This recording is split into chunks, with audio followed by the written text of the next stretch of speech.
Hello everyone, बहुत सारे aspirant ऐसे होंगे जो बैंकिंग एग्जाम्स के लिए इस साल प्रिपेयर कर रहे होंगे। तो आपको पता होगा कि कुछ एग्जाम्स का प्रीलिम्स हो चुका है, कुछ का प्रीलिम्स होने वाला है और कुछ एग्जाम्स की नोटिफिकेशन आने वाली है।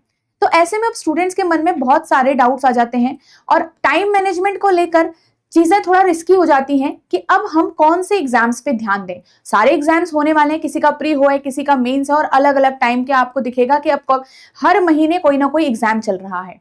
तो ऐसे में फोकस के साथ कैसे पढ़ाई करें और कौन से एग्जाम को अभी मुझे टारगेट करना है, क्योंकि क्या होता है कि मेजरली जो स्टूडेंट्स होते हैं अगर उनका पीओ टारगेट है तो स्टिल वो क्लर्क का एग्जाम जरूर देते हैं, ताकि अगर पीओ में नहीं हो रहा है तो क्लर्क में हो जाए, या आरआरबी टारगेट है पीओ तो बाकी जो क्लर्क है उसका पेपर देते हैं या फिर किसी और बैंक में हो जाए वो उनके लिए है। तो यहाँ पे हम प्री के लिए पढ़ें या मेंस के लिए पढ़ें या फिर अभी छोड़ देते हैं और नेक्स्ट एग्जाम के लिए पढ़ते हैं, तो करना क्या चाहिए। तो एवरीवन, यहाँ पे अभी जो है आपका टाइम बहुत ज्यादा इंपॉर्टेंट है। ये जो भी एग्जाम्स हो रहे हैं आपको सब पे अच्छे से फोकस करना है, ताकि आप अपना जो चांस है सिलेक्शन का वो बिल्कुल भी यहाँ पे जाया ना जाने दें। और अगर आपको लगता है आपका प्री का एग्जाम क्वालिफाई होगा, जैसे आईबीपीएस पीओ और एसबीआई पीओ का प्री हो चुका है, प्री आपको लगता है आपका क्वालिफाई होगा तो जरूर प्रिपरेशन करिए। एंड मेंस और प्री जो आपके क्लर्क के प्री हैं उनको साथ में ही लेके चलिए। तो टाइम टेबल ऐसा बनाना है अब आपको कि आप प्री पे भी फोकस कर रहे हो और मेंस पे भी फोकस कर रहे हो। तो तैयारी कैसे करेंगे, कैसे टाइम मैनेजमेंट होगा इन चारों एग्जाम्स के बीच में। तो देखिए, आपका यहाँ पे एसबीआई जो मेंस है, PO mains and IBPS PO mains का जो लेवल ऑफ एग्जाम है वो सेम ही रहता है।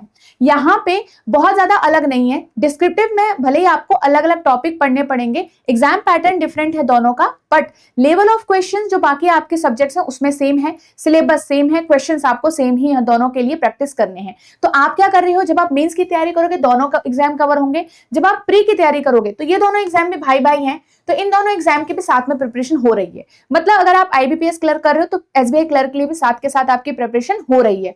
तो यहाँ पे प्री एंड मेंस अलग अलग आप अपना टाइम टेबल बनाइए। जैसे आप दिन का 3 से 4 घंटा आप प्री के लिए दे रहे हैं तो 3 से 4 घंटा आप मेंस के लिए भी दीजिए, या फिर ऑल्टरनेट प्लान बनाइए और उसके हिसाब से सारे सब्जेक्ट्स को इन 2 दिनों में कवर करिए। ठीक है, तो ऐसा बिल्कुल भी नहीं है कि आपको कोई एग्जाम को छोड़ना पड़ेगा, बिल्कुल भी नहीं।